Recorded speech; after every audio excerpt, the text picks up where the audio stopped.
For 3.5 million New Yorkers every day, there isn't much choice but the subway.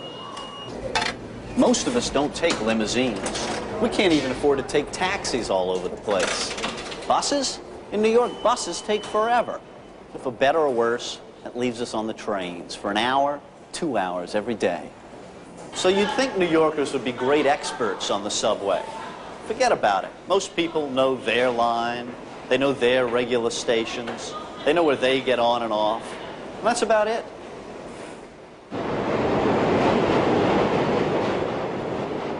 It's almost impossible to become an expert on the whole subway system. It's amazingly huge.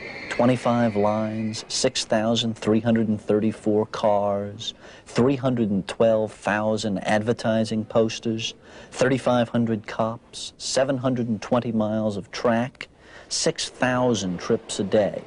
And at Transit Authority headquarters in downtown Brooklyn, 63 vice presidents. What do they all do? No one knows. There are lots of misconceptions about the subway. Crime, for one thing. You know what's the most dangerous time to be on the subway? Middle of the night, right? Wrong. There is more crime, and I'm talking about violent, serious crime, between 2 and 4 in the afternoon than at any other time. That's just when the kids are getting out of school.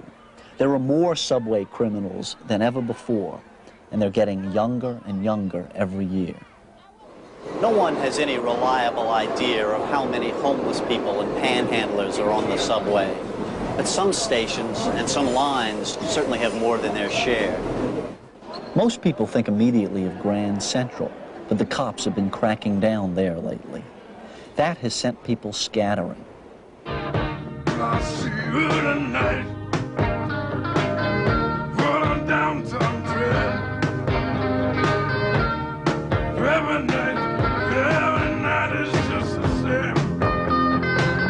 Oh, baby. The E-train probably has more homeless people than any other line, and especially on cold days. The reason? It never goes above ground, so the warmth stays in the cars. The thing to remember about panhandlers is they always prefer trains where the doors open between cars. That makes the IND lines a bad bet. The doors on those trains are kept locked. So to move from car to car, you have to wait till the train stops, get out, and race up to the next car. That's bad for business. New York panhandlers are no dummies. They know this, and they choose their trains accordingly. Help, please? Any kind of help? Panhandling's pretty tough when a train's this crowded.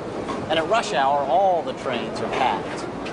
The most crowded train, the absolute sardine train, is the Lexington Avenue line on the east side of Manhattan.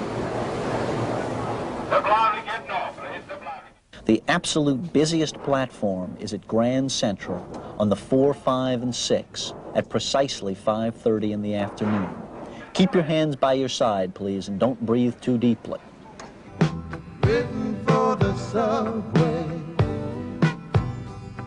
It's just another train ride. The least crowded are the ghost stations. A handful of these abandoned stations are scattered around the system. Dark, graffiti-covered, looking so forlorn. They don't fit into the Transit Authority's current plans. A few years ago, the TA tried to figure out some way to make money from the ghost stations. One idea was to use the old stations as nightclubs or discotheques. But no one could ever figure out how to deal with the danger of trains barreling through all night at 30 or 40 miles an hour. Ghost stations aren't the only creepy thing in the subway. Have you ever been inside a subway bathroom? Recently, the Transit Authority was boasting about the public toilets in the subway. 105 stations, they say, now have public restrooms. Well, it turns out that most of them are still chained shut, just like this one. If you want my advice, you'll go before you leave home. Just when you think things can't get any weirder, you walk past the sign that sends shivers down your spine. My God, what goes on in the ejector room? Ejector rooms and ghost stations, they're subway oddities. But in a sense, that's what the subway is all about. Millions of people, millions of bizarre, tiny facts, all living together in uneasy balance.